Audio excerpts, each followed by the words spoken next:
Welcome to Stone Soup Poetry. It's an exciting night tonight, as it's been an exciting night every September, where the features are back, and the features are going on at least until the middle of October. We just announced Nava the Butterfly for October 11th, and hoping to get at least one more edition by the end of the week. We do have one of our feature poets for December announced, but I want to give that a little bit of time and get some November filled up before I make that announcement. But the first poet for December is going to be a good one, so I'm looking forward to that. Our feature tonight is Mr. Richard Spisak, the author of a particular book of poetry called Stone Poetry. The theme for the fall might be stone, because or soup. Actually, it's either stone or soup, because in addition to Richard's book being Stone Poetry by coincidence, also by coincidence, or maybe less coincidence, they called Nava the Butterfly was part of a group called Soup, which meant Society of Urban Poets, and they used to host the Souped Up Poetry Slam at the Alamo Gallery when Stone Soup was there. So I'll see if I get another soup metaphor or soup reference in the features for October, and we can get a thing going for the whole fall. We got the open mic. I'm excited to hear the book, and I'll just give Richard some time while he's listening if he wants to share his PayPal account or Venmo to donate, or better yet, I believe your book is coming out from Red Green Books. Maybe Miss Prada will be here later on, but in the event that she's not, you can provide a book link for people to buy it. That would be awesome. And now we're going to go to the first of the open mic.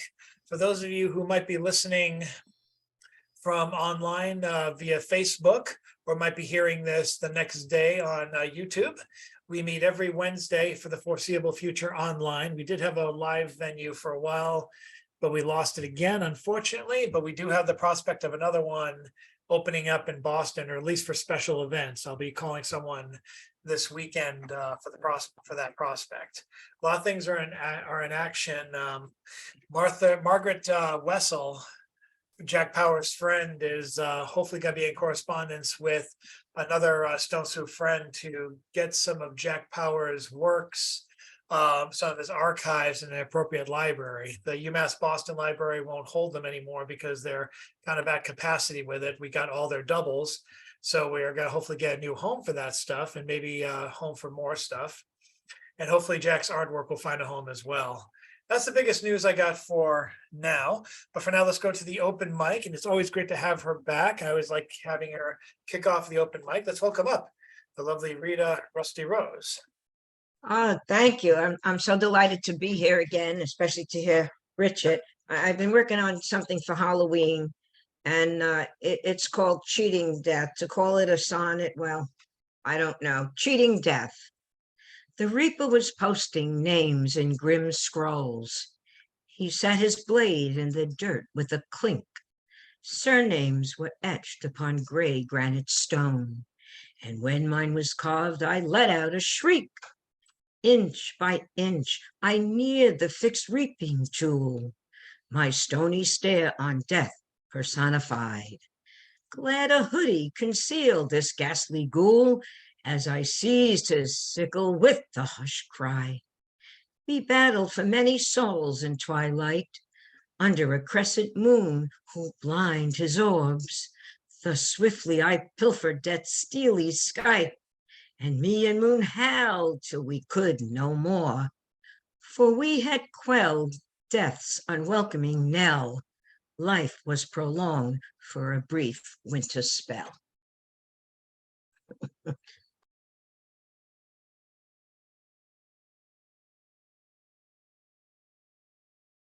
Thank you, Rita.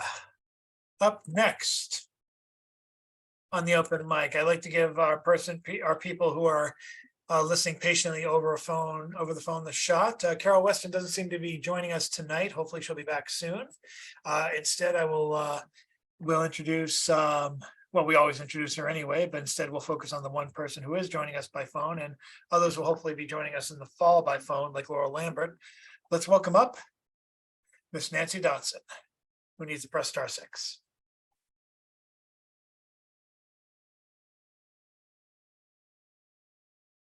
cool and chilly. It's cool, chilly wind and weather. The dogs come in right away. It's not my turn to go out.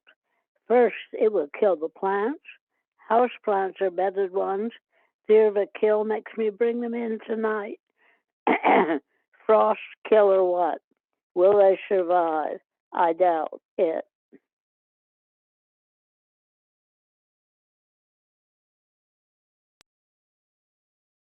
Thank you, Nancy, for welcoming sweater weather for the for the fall. Thank God, couldn't come quick enough. And let's see what we have up next. Let's welcome up next for something completely different from his office, his partially formed office, or is it his fully formed office? Has it seen completion? He'll give us an update. Let's welcome up Mr. Bill Lewis. Bravo! Thank you, thank you, thank you. It's such a pleasure and an honor to be here. You will excuse me if I feel like I spent the day praying to the Porcelain Goddess. I don't entirely know why, but there it was. Oh, it was tough. So, I have really been trying to get away from the outside world and focus on what I'm doing. I'm teaching students, I'm helping people, I'm building a better community here. But the outside world keeps sticking its nose into my business. And I don't understand. I get so frustrated and angry. And I've been talking to our politicians constantly, you know that. Oh, from the time you met me, how many people have you seen to whom I gave a helping hand or shoulder on which to lean? I am nothing, I am old. My time grows short, but I am bold. I stood when others took a knee and reached my hand out to help folks flee from nature's violence and destruction, then help them with their reconstruction. The next time the disaster hits, when I am weak and suffering fits, this new generation will then stand to help him and her and them and I turn to you, my friends, and ask, are you prepared to accept this task? To care for a migrant as a friend and bring this nightmare to an end? So there is my political poem, and I will leave it at that.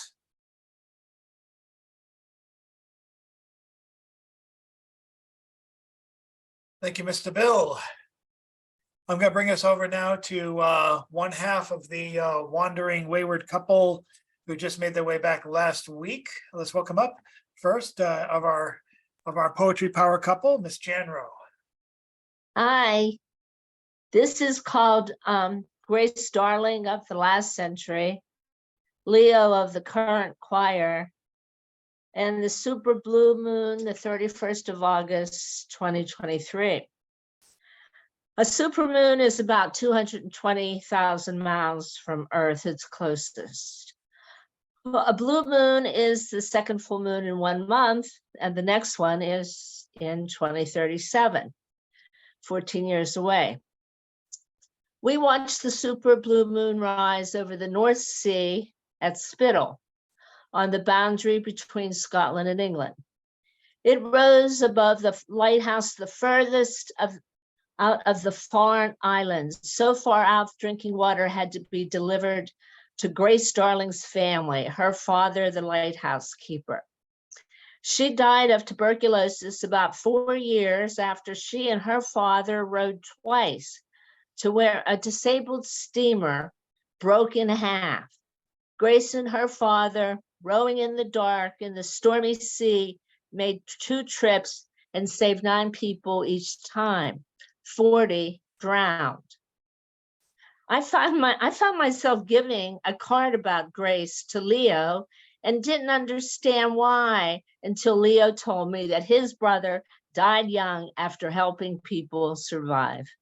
Thank you.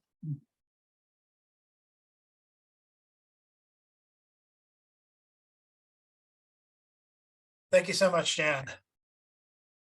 And with that, I believe the next person coming up was recently nominated for a prize. I'm going to have him explain it. Maybe he'll read the piece, or maybe he'll read something completely different, as is his right. Let's welcome up right now, Mr. John Wesick.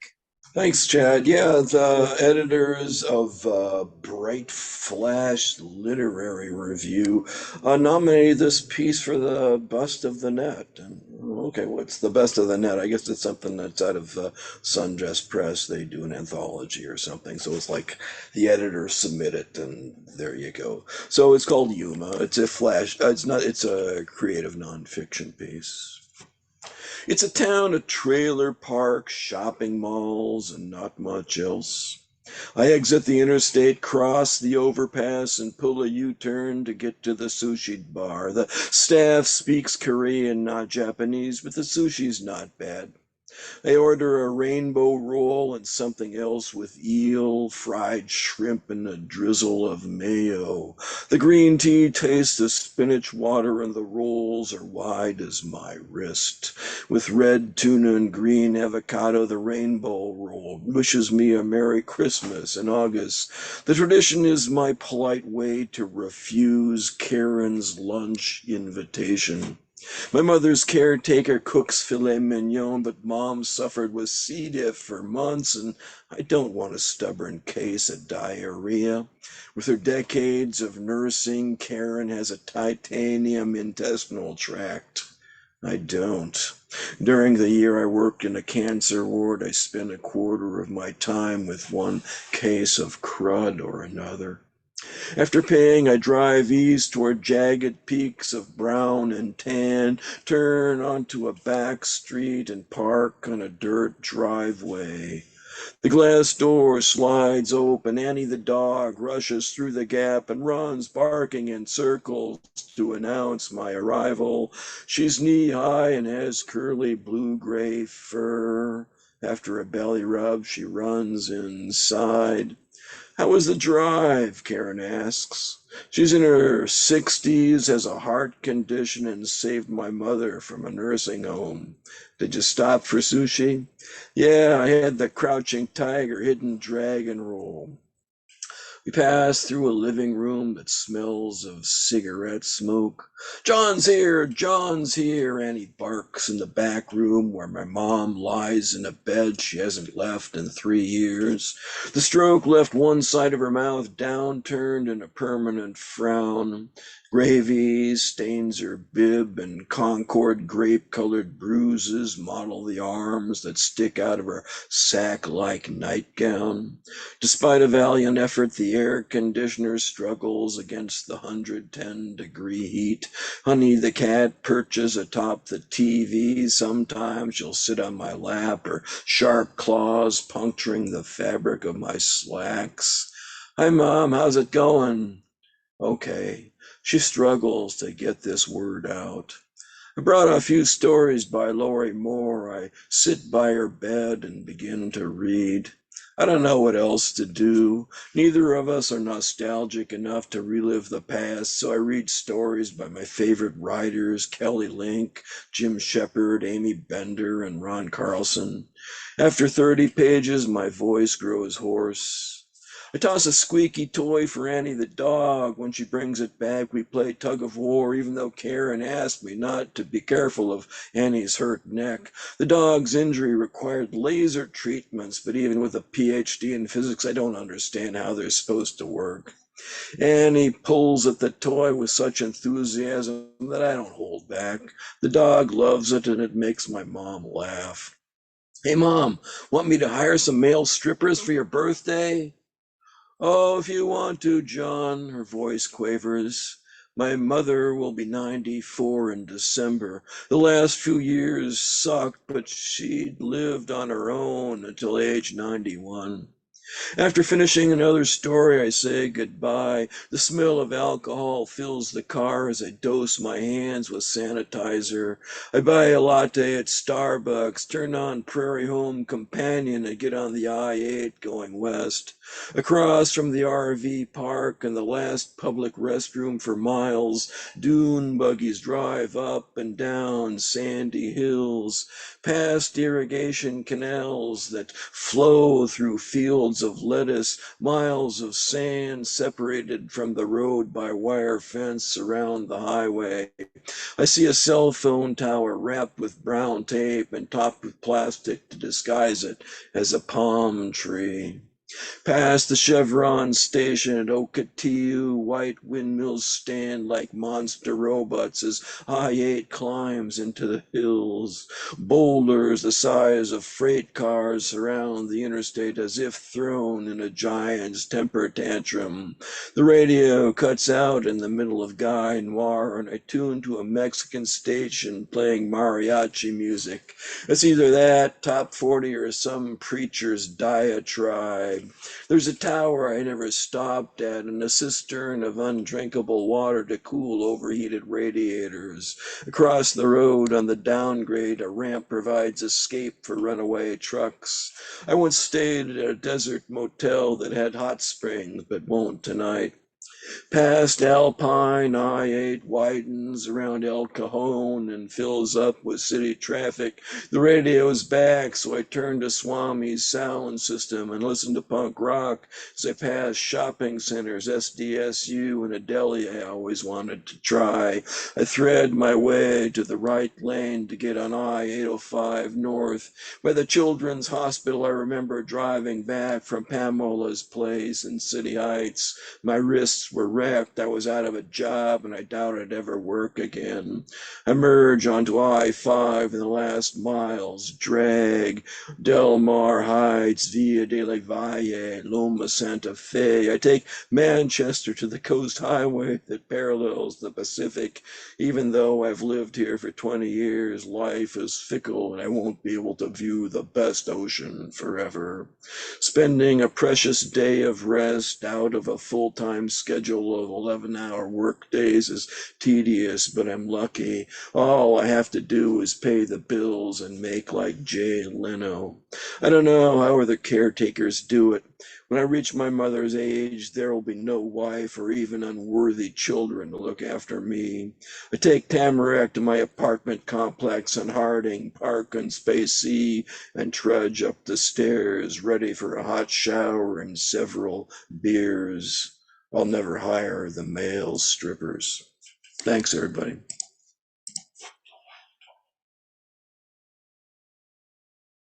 Never hire the male strippers, words to live by. Never did. I wish I'd have done it. I don't know. Thank you, John. And congratulations for the nomination. Thanks, everybody. And up next, let's welcome up the head czar of the Passion of Poetry POP Facebook page. I think the group is boasting over 90,000 members. And she just got back from doing a special pop-up session with a poet. Check out the one she did of Randy Barish around the same time as his feature, like around the same week as his feature, which was last week. Let's welcome up Annette Tarpley. Thank you. Yes, I got introduced to Randy through you, so I appreciate that.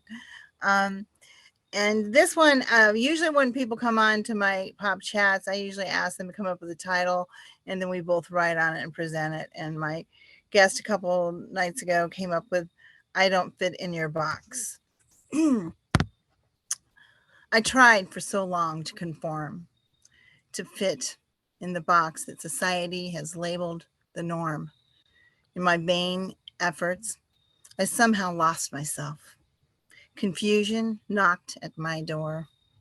I lost my reflection. For the person gazing back at me in the mirror was a stranger, barely resembling my former self. Hairstyle acceptable, no trendy due to raise eyebrows, an insight, unwanted comments. My clothing much the same. I detested it, for it did not reflect my own quirky taste and fashion. It was boring, and I would no longer stick out in a crowd or raise eyebrows.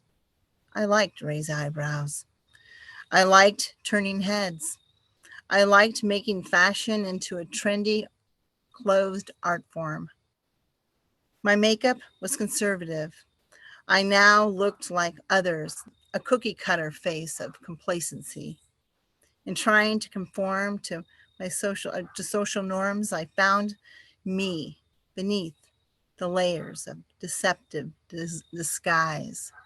The liberation that I gained in my discovery was profound, and enlightenment was my reward. For you see, I do not need to change myself.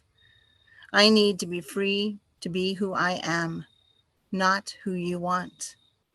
In releasing myself from the deceptive bonds, I have reached the clarity of my own reality. It is more important that I can free myself from the puppeteer of conformity. I embrace the real me, and I don't give a flip if I don't fit in your box.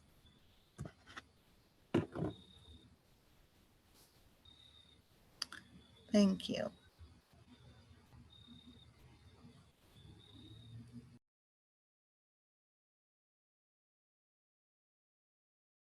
I'm letting your friend Sherry in now. So I'm probably gonna. Oh, I'll mute her when the time comes. She's still loading up. Looks like she's connecting now. But for the moment, we have a couple more people on the open mic. If Sherry wants to read, she should let us know. For now, I'm going to give it over to a musical interlude courtesy of Mr. Ethan Mackler, who can read my mind and get his unmute button on minutes before I introduce him.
Thank you, Ethan.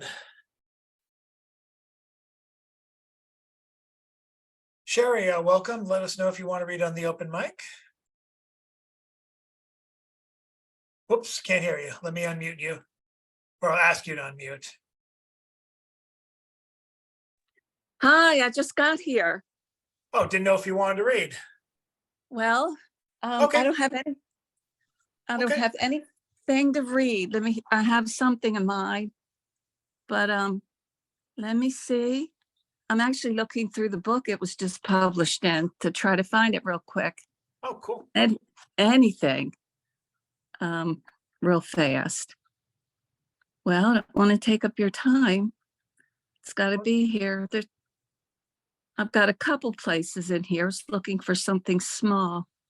Okay. Anyway, how is everybody? I was late getting in.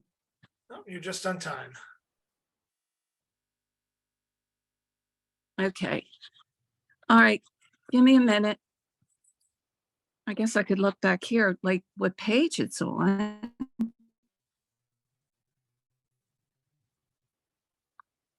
Am I driving? That must mean yes.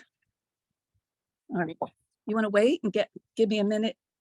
I'll give you. later? I'll give you a minute, and I'll go over to James while you're looking around. James will. Whoops, I just muted you, but keep looking, and I'll come back to you. Don't worry. Let's go now to someone who's been back after a long time. You can ask about his. You can ask him about his trip. He'll tell you a little bit about it. He'll probably express it in his poem column. It's All One Thing, which is published every Thursday on oddballmagazine.com. And with that, we'll just go to Mr. Van Looy, and Sherry will come to you right after. Thanks, Chad. So I have a piece here called In the British Museum. In the British Museum, trying to look at chess pieces from Lewis Scott's Isle that my wife somehow feels this deep connection to, especially these guys who in their fighting spirit are biting the very tops of their shields, showing their bare teeth in pure grit and determination. But the place on Wednesday, 1 p.m. is packed with wandering people from all over the world, staggering around all the stuff in that imperial collection from every empire that ever existed. And yet hordes flow up to and are stopped by the array of chessmen coming at it in human waves that I see coming and must dodge their relentless advance, seeing each of them. While they are pure inertia that I would actually enjoy just watching if I were not trying to look down into that case, to try to understand these walrus bone figures from a game I loved as a kid, but never thought I would be seeing on a red and white board, realizing why I would never stand large groups of people moving unaware of me, just a particle in their way, while I am absorbing each one successive waves, doing this and doing that, pushing in and getting out, relentless, overwhelming me, until I must find a sanctuary somehow, somewhere, out on a balcony or back in a bathroom. And here's the song. Gonna take a sentimental journey, gonna set my heart at ease, gonna make a sentimental journey to renew old memories. I got my bag, I got my reservation, spend each dime I could afford, like a child in wild anticipation, long to hear that all aboard. 7, that's the time we leave at 7. I'll be waiting up for heaven, counting every mile of railroad track that leads me back. Never thought my heart could be so yearning Why did I decide to roam? Gonna take a sentimental journey, sentimental journey home, sentimental journey home.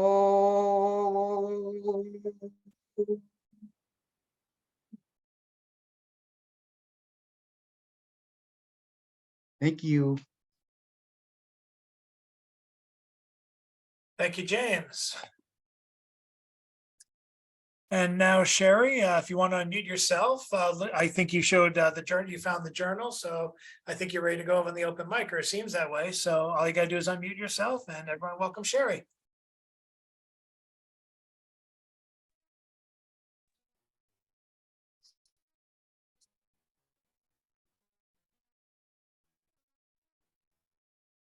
Was I unmuted there? Sherry, are you able to read?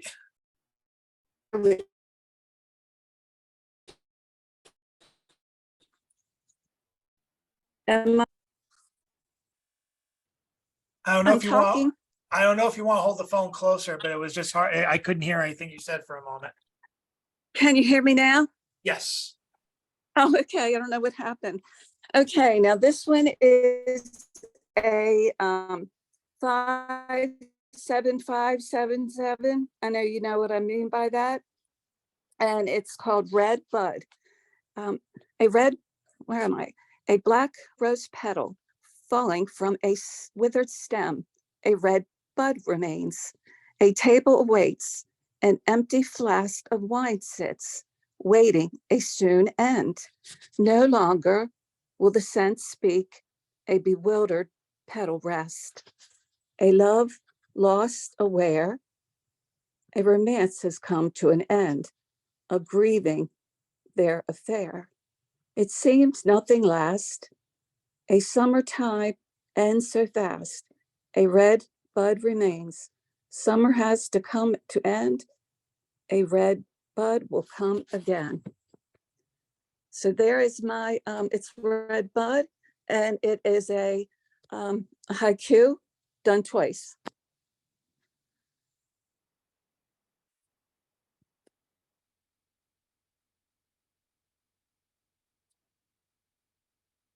Can you hear me?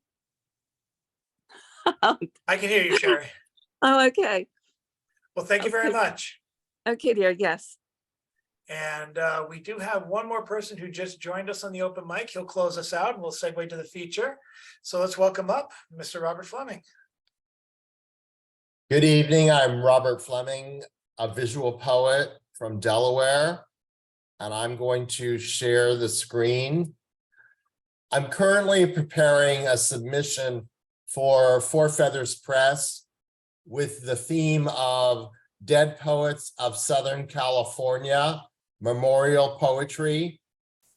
And I chose to feature a poem in the style of Edgar Allan Poe. My poem, Brick Walls Bury Bad Neighbors, is a tribute to the dead poet Edgar Allan Poe. While Poe lived on the East Coast of the United States, mostly in Maryland, two of his works were made into movies and filmed in California. The House of Usher was filmed in 1960 by Alta Vista Productions in Orange County at the Burning Barn, and The Raven was filmed in 1963 at Producer Studios, later Raleigh Studios in Los Angeles. Brick walls bury bad neighbors. The burnt clay brick wall I built crumbles. White mortar falls onto the cellar earth floor. Between the points, I eyeball a corpse I made. I trace my fishing line stitches. Neighbor greets.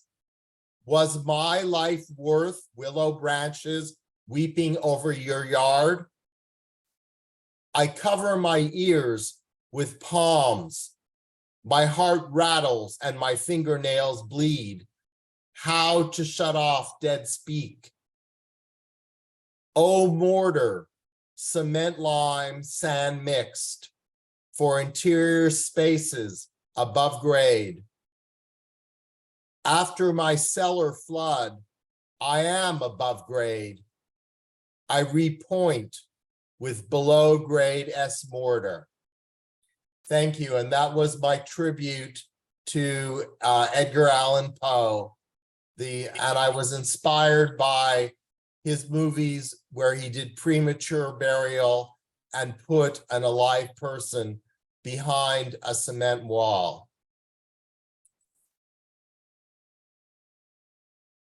That probably would have been one of his turn-ons on Tinder. Thank you so much. Thank you so much, Robert. And God.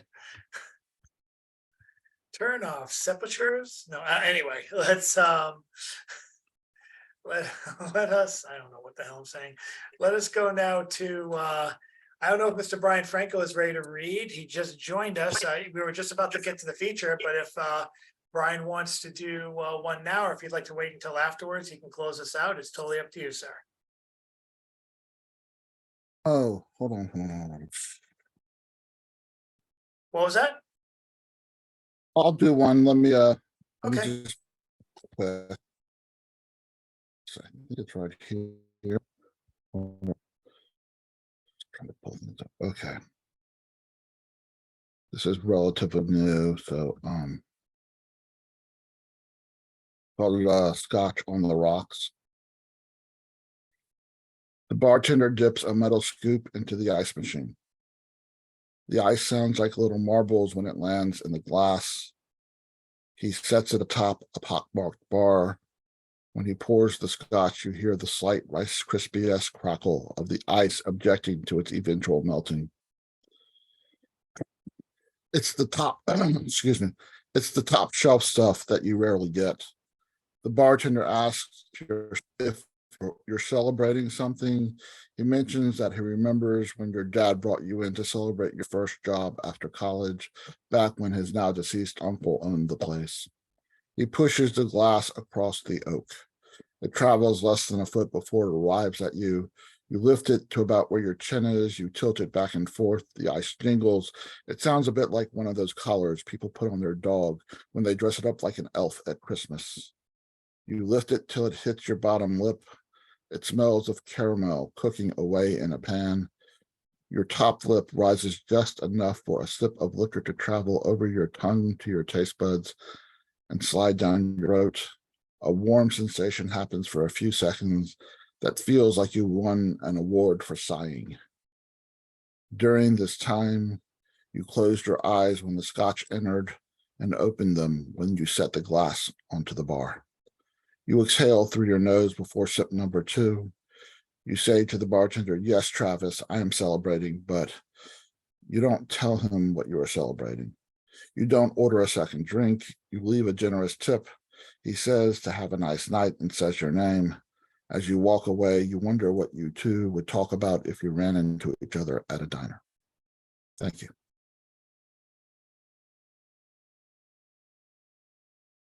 Oh, and hello, Rusty Rose, love of my life. I don't get to see her often enough. Thank you very much. Excuse me. Feels like I feel like you I don't get that joke. But thank you so much, Mr. Brian Franco. And we are ready. Here we go. Boom. All right, we're ready to get to the feature. I want to bring up his boilerplate. Thank you guys for coming tonight. We're meeting every Wednesday for the foreseeable future online, with hopefully some dates being announced for some live shows. We've got an offer to do a performance at a college, to have some kind of joint effort with them. And if they say yes, I do have someone in mind for that. I have not yet alerted them to this. I'm not going to make any announcements, but if it happens, it's going to be phenomenal. So wish me luck on that. Ladies and gentlemen, Mr. Richard Spisak began his artistic career as a light artist in the mnemonic studio of Mel Tanner, a legendary light artist. After serving under Jack Horkheimer as a planetarium operator at the Miami Space Transit Planetarium, all of a sudden my career as a ophthalmic technician doesn't seem quite as offbeat as it was. This is amazing. Rick left to begin traveling with the Loomis, Kenvin Lyman, who showed Dazzleland Studios traversed across America. Richard later worked as a laserist with Laserium and Laser Productions. He also served as a technical producer for the festival company Pace Concerts and later as operations manager and senior producer at WWHP and WTCN TV in Stuart, Florida. Richard writes for theater, TV, radio, and the web. He published 2 short story collections. First one is Two Small Windows in a Pair of Mirror Doors, and the other one is Between the Silences. This was followed by his poetry collection 7370 Allen Drive and the just released Stone Poetry. He also produces Poets of the East, a televised webcast featuring poets from across the globe. This man has superseded me as the hardest working poet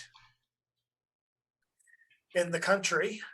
Not that I ever made that claim out loud, but I always suspected. But I think this guy's got me beat. And I'm not even second, I'm third to Anna Tarpley. But without further, I'm probably the hardest worker, but that's not retired yet. But anyway, let us put our hands together 30 or 40 times for Mr. Richard Spisak. Come on, virtually, if you want to do emoji hands, do what you want. And welcome, Richard. Thank you so much. It's a real pleasure. I take special pleasure because, you know, there's so much mendacity, there's so many lies, there's so much hype out there in the world. But when you come to a convocation of poets, you know this is heart truth that you're going to hear. And that buoys my spirits. You know, our death-defying culture, the war machines, the greed, all of that steps aside when poets speak heart truth. And that really nourishes my soul, and I'm sure it nourishes yours too. So I want to tell you one thing. When I knew I was going to be a writer, I didn't have much choice, as most of you, I'm sure, feel the same way. I knew that there were twin goals that I had as a writer. I wanted to help people think about things, about important things, but I wanted them to laugh too. So think and laugh is my twin goal. So if I get just a little chuckle from you, man, that I'll live on that all week. So here we go. I'm going to go political first. This is called The Conniver of Tribal Libel. The conniver of tribal libel tried to take the tribe through denial and started and stated to deliver the freighted part in consideration, started though disaffection and distraction, he constructed putrefaction without any sanction. The snake, now the practice of poultice of the solstice came into focus and was slower than the sandy shower of the hourglass power, whose tarnished fame came into focus, but dropped and drifted as a slimy eel slipped. Though 10,000 heard him lie, he never even tried to deny, claiming as he climbed down to own the sky. And oh boy, my friends, could he ever lie? His lies attacked the sky, till mistrust and loathsome spies were stacked like pies on the sweet shop shelf, until you could hardly even hear yourself. The sermon of vermin seemed somehow to determine where the ermine rested among these hideous vipers nested. He tried to cram the lies into the virgin's eyes, incompleted hue and cry, 10,000 callous lies, until the tangled truth from out the mess gave 100 detectives thorough distress. And as 91 charges heated up, before the discharges could even stir the cup, why, let him embroil a jury pool to pick through the 91 distractions. Just ain't cool. To find the truth in that mess is nothing short of the kind of distress finding one dirty one among a toad's backwarts. Could it be trusted again? Some natives asked to confound and compound betrayal's mask. What royal anno? Oh, do you have to ask? They'll sell out the tribe with libel and bribe before you can channel the colorless broadcast flannel. a suit to dilute the one unsullied fruit, all out in the open, the lies he's spoken. What testimony on a stolen pony could we trust?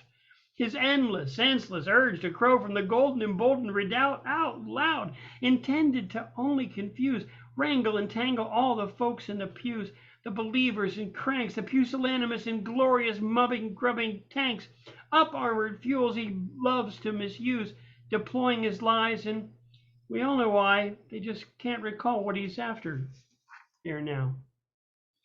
I will use satire to attack fools. So thanks, my friends. This, too often, the people that are supposed to be protecting us, that, the guardians of the law, seem to, get themselves embroiled in one murder after another. And after a particularly onus murder in Miami one time, I thought, right after the act, of course, the police lie and the community is outraged, and then there's the defenders. I thought, of all this baloney being chatted, why doesn't someone say, okay, look, there's a purpose to tribal, there's a purpose to in-group and out-group, but it doesn't need to be venomous. And I thought, well, lamenting that no one else was saying, and I figured I would write this. It's called A Behaviorist Perspective: The Causes of Racism. The troop or group, the clan's glad hand, the sign of 9, the grip in the dark, the posted mark informs the stable state of norms. Remembering the frames of membrane games, brain disguises, shade your eyes in apple pies, it sizes the territory, the turf. Well, the good should. Our side of town, our group is right in the sight of good God's smile. Even sunlight reviles your kind. Outside the pure, to allure with your kind's lazy, stupid stunts. A sparrow of a different hue could be torn and cloven too by a few of another blue hunt. The strength, bonding, unicellular life in multicellular strife. Responding, besiding, ties the atom so tight, minute molecular might, and chooses in precise measure who you'll sleep with tonight. Beehives survive by tribes' trance. The queen's romance excludes the rude outsider, protects the provider, determines the rider of the queen's desire, embolden invaders, reduce the chance for the tribe to advance. Social groups and bamboo shoots, baboon troops and fishy schools know who the foe is, when to go, who's the friend, where's the end. The rules used, training fools by gene and team wish, that's culture's dish. Keeps the Portuguese man of war banging on the door. It explains to the colony who to hang on to and why. But cultural clash, like red ants and black as a reason to attack, is a common step to keep them hep to good guys and bad. But isn't it sad how often the supportive social ties, the tools of molecular rules can conceal the lack and leak of the social contract to the greater stack? The organs of your hand would be foolish to war or inflict harm on the arm. Could the leg force the knee to submit or flee? Could the brow to the forehead say, drop dead, begone, amscray, and then in confusion sway against the neighbor's array? As this is, to make a fist to relate the cultural trait, a boundary in this or any country, take Humpty Dumpty. He's really something to relate to the ground with a loud cracking sound. Unicellular or multicellular, in clothing and in motion, you're expressing the notion of your tribe. It doesn't hide, wouldn't try. But membranes even say, if you lean over easy this way, together is stronger, lives happier longer. Cultural riffs needn't cause tiffs or express fists in pain what it is when they mean the support of us. They needn't bleed trust or force us to muss the membrane's edgy thrust. But if you say it must, a symbiosis is being, osmosis its meaning, surely you know this. There's no relief in grief. Let tribal libel cease. Extend the grace of space. The use of social bonding to unite is great. But even edges meet and act to attract the surging urge to merge. Behaviorist perspective. Now, we go from a very serious set of issues to something a little lighter hearted. I want you to picture you're sitting down, you're all ready for bed, you got your PJs on, somebody you know and love sitting there on the bed with you, and they're going to tell you a story. Here it goes. This is, oh, shucks, wrong one. Scratch that. This is, and appropriately, this is the silliest poem you'll ever hear today. This is called 5 Fragrant Florida Fables.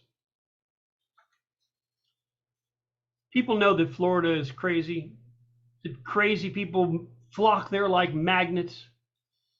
And this is a story about 5 fragrant Florida fables. A man carves a trailer park from a single palm tree. Billy Harkness had a passion, although he admitted it was dreadfully, even woefully out of fashion. He'd spent a dozen years or more carving from a single palm tree softwood core a miniature trailer park for all to see, with their little picket fences, chaste lounges, and color TVs. He had to carve under a microscope late at night and all the day. He never listened to those voices who murmured, nay. He carved his people fat and thin. He even put their little dogs and kitties in, their little lawns, their tiny trees, even a few with scraped up knees, their sprinklers, security gates, one stacked high with old fruit crates, their sunburned noses, sunglasses too, wearing sandals, flip-flops, and some who, driving golf carts, drove right on through. A man, part 2, a man collects samples of every pill from every party drug from the 60s and 70s. He collected reds. He collected lewds. He selected all the ones that people used. He got acid. He got speed. He even found the ones that make you bleed. He found the round ones and the ovals, found a few that created neural novas. He selected pink ones, blue and greenies, even ones that looked vaguely obscene. Paper acid, window pane, ones that help you cope with rain. Jellied ones to help you dream, ones to cure you off of nicotine. Some to chew and some to swallow. Some you'd be better off if they were hollow. Shiny black ones to keep you up. Some after which you should never drive a truck. Ones that chill you out already. Ones that after which you take and you won't walk steady. Just lull and pitch, so best get ready. His drug menagerie, this great collection, and besides, he made some great connections. Part 3. A man trained a clutch of baby alligators to play Anagata-Davida on the bells. Fresh from their eggs, these baby gators were introduced to tiny tinkling bells hung from taters. They take their cue from bits of food dangled there beneath the snood. Sometimes fish, sometimes froggies. After these at last they were rendered groggy. They just responded to iron butterfly. I don't understand, but watch them fly. They jump up on their 2 hind feet and ring the bells, and God knows why. Anagata-Davida seems to stir a little something down in their middle. Oh, if they could only play the fiddle. Watch these little critters leap and snap. They learned Anagata-Davida before their nap. For the organ sound, they use their feet on an Emeny organ, and it's all complete. This next one is called Marching Kittens on Parade. You see, I do a lot of very serious stuff. Marching kittens on parade. She lined them up one summer day, tail to nose, expecting them, even urging the 10 to wander, play. This clutch of kittens like to march, their movements circumscribed like they're dipped in starch. One by one, they paraded on by. They're expected at Macy's parade in July. Or maybe Thanksgiving, I'm up in the air. But if they climbed up on those balloons, they'd need some stairs. Well then, they're shooting, nothing tooting, way up in the sky in the blink of an eye on a zooming balloon, and it's in the final clause, exactly why. And then this last section, a man marries every one of a family's 7 daughters in age sequence. He met Melissa. It was May. He proposed marriage that very day. It wasn't long before he met June, and oh my gosh, in his heart, he found more room. He told Melissa that he met June, Melissa's older sister, who could always be counted on to ferry a merry tune. And now, in his heart, he found room for June. This upset Melissa. She was not gay. That was her cousin, who could never even seem to stay. So Melissa dismissed this loving guy and asked lovely June when she heard about it. She knows why, and there's no doubt. No sooner had he changed his nest, he met another sister by the name of Bess. He wooed her, he sought her, and by goodness dropped her deep in his heart, or so it seemed for a while. That's what he thought. He decided, unrequited, she was the best of all the daughters in that family nest. June came through the front door, but didn't dally. That's exactly when he met the older sister, Sally. Sally came in arm with little June. She decided to move into the upstairs room. No sooner had she loaded in that she and Bobby came within. Sally stood in June's wedding party, yet surprisingly soon she laid down with Bobby. A familiar tune for this well-groomed fellow. June was okay with her sister staying, despite knowing she was regularly with her husband laying. But the last straw was broke when little sister Carla, who traveled widely by barge and boat. She traveled fa-la-la also by bus and electric car. So when the youngest sister Monique joined the fun, that was it, old June was done. She could never with her sister party atop her husband. She was far too haughty. These 6 sisters all found Bobby a people pleaser, although perhaps a little naughty, and him the youngest geezer.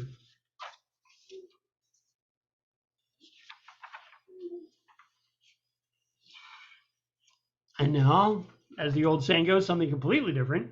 I'm going to take you to far off Tibet. Many of you I know study matters metaphysical. I've been a meditator for a long, long time. And every once in a while I get the grace of a real spiritual dream. This was one. This dream happened just as I described it. This is called Temple Lion Dog.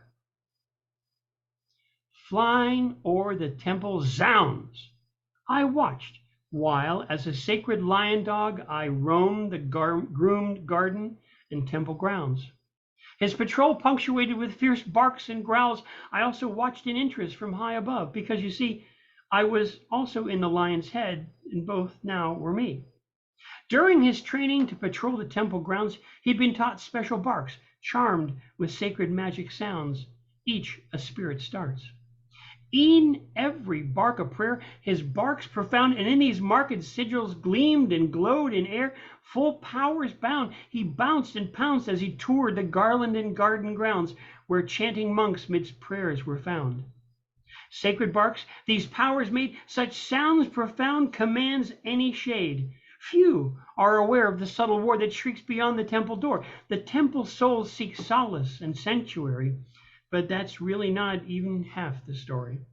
Deep sounds profound, in a well-placed grace, deep power bound, the lion dog protects the souls that have come for sanctuary beyond the shoals.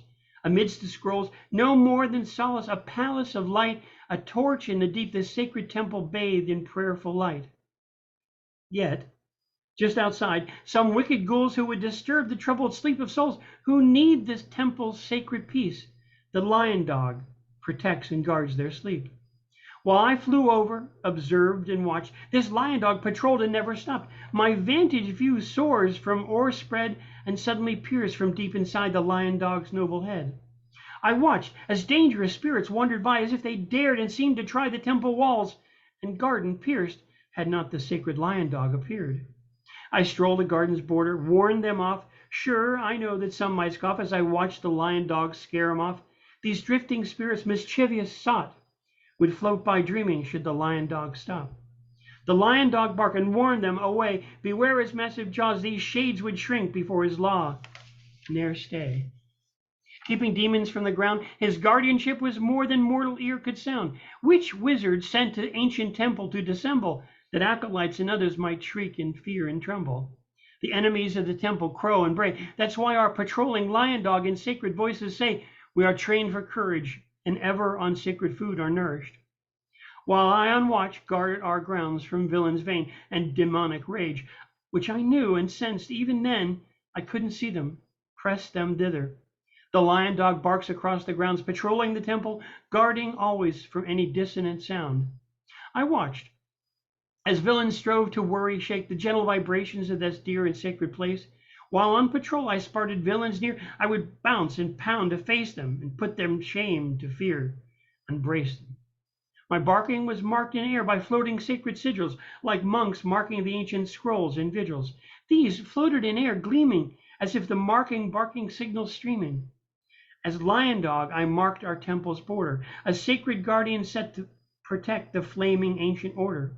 And in proof of the power of the sacred sound, a golden shimmering signal, mystic, profound, would hang in the air and mark, as each barking sacred note was sounded, and would float in air, each to its shimmer and flare, resonating true vibration, startling, rare.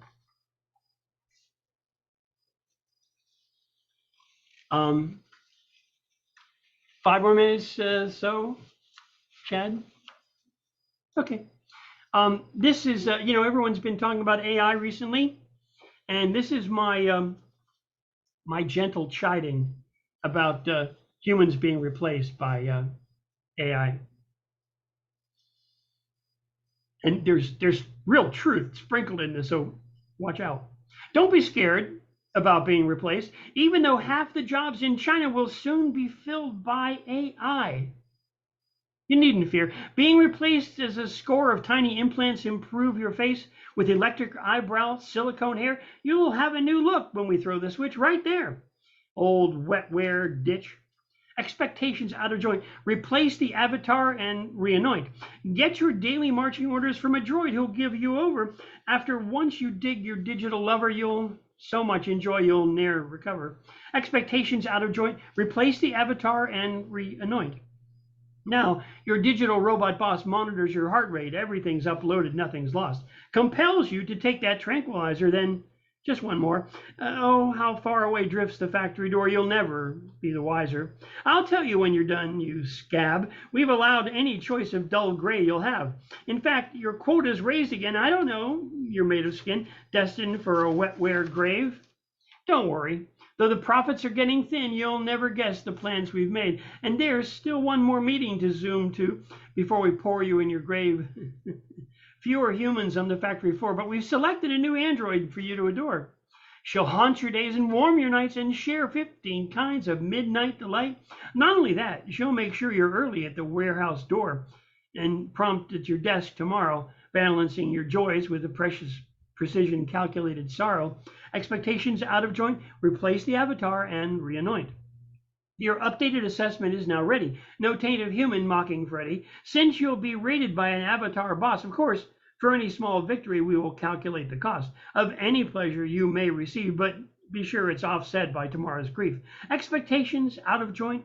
Replace the avatar and reanoint. We've gone from a room full of humans now just a unit or two. Soon we'll replace this antique Zoom with a room full of AI droids employed to guide what little life you'll still enjoy.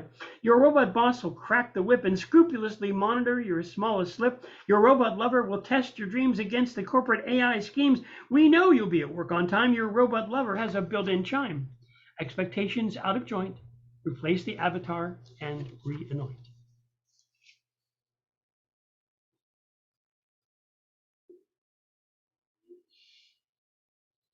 Well, I hope you enjoyed those.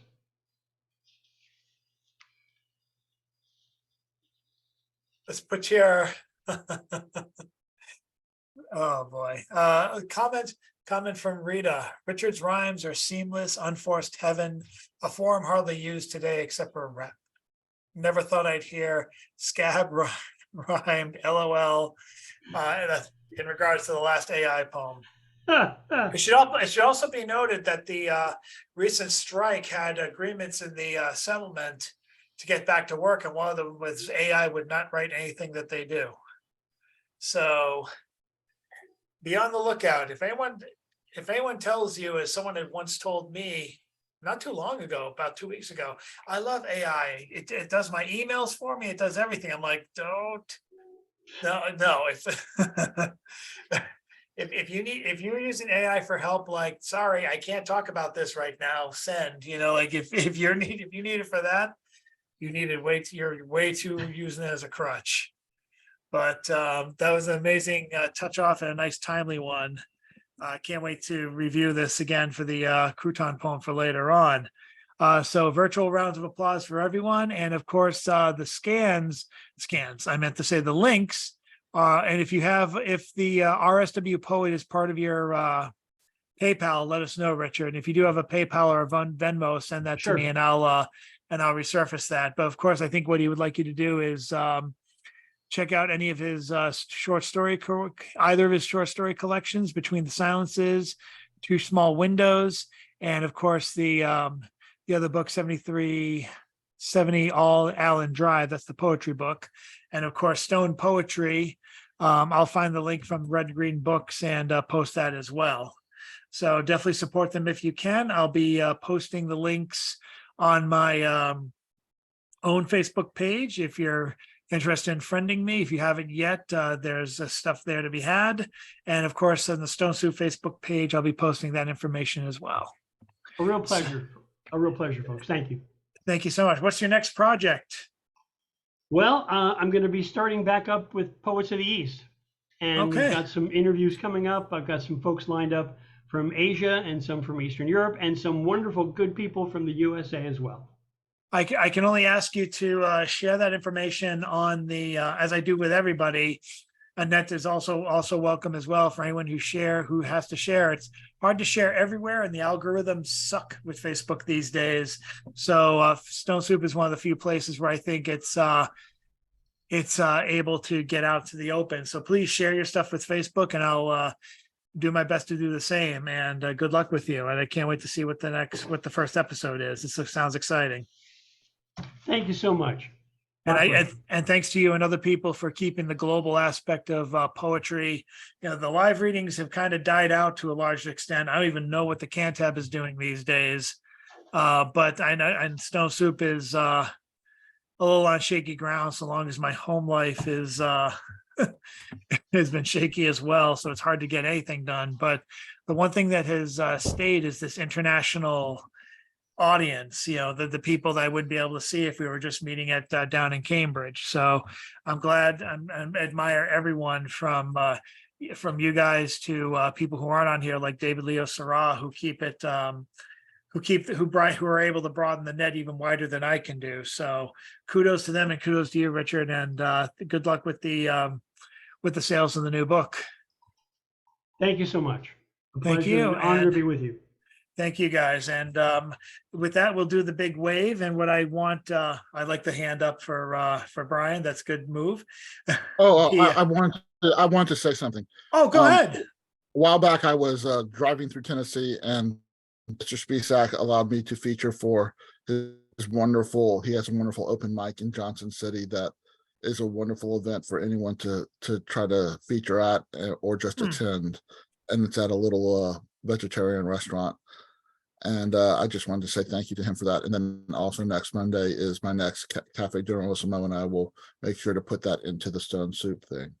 So Please do. And or you can send it to me and I'll blare it out for you, however you'd like. So that sounds amazing. So again, the traditional wave. Thank you guys very much. You guys were fantastic. And thanks so much to special feature Richard. The YouTube video will be up tomorrow. The Facebook video, well, it's up now, you know, so for a transcript, write real fast, and stay tuned for the Crouton poem on Friday, and stay tuned for more announcements. I have some calls for submissions that hopefully I'll be able to post later on tonight, and there'll be another call for submissions for the Halloween themed week for Oddball Magazine. So we're looking for different forms of horror. It's not just the traditional stuff. So if you have something that's off kilter and yet kind of speaks to horror of today, no zombie poems. We now know that if there's a zombie epidemic, people are going to say fake news and get eaten by the zombies, you know, so The Walking Dead doesn't have the same oomph it used to. But if you have your own unique take, check out the call for submissions, which should be going up no later than Tuesday next week. It's a small window, but I got faith in you guys. Thank you guys very much, and have yourself an excellent evening. Thank you, Richard. And we'll see you if the show's over. We'll see you next time. If this is your first time here, come back next week. And there's a lot more to come. Next week is David R. Surratt, Cape Cod poet, formerly Malden poet, formerly South Shore poet. His newest book is Tonic, and he'll be reading from that selection and a whole lot more. Take care and have a good night.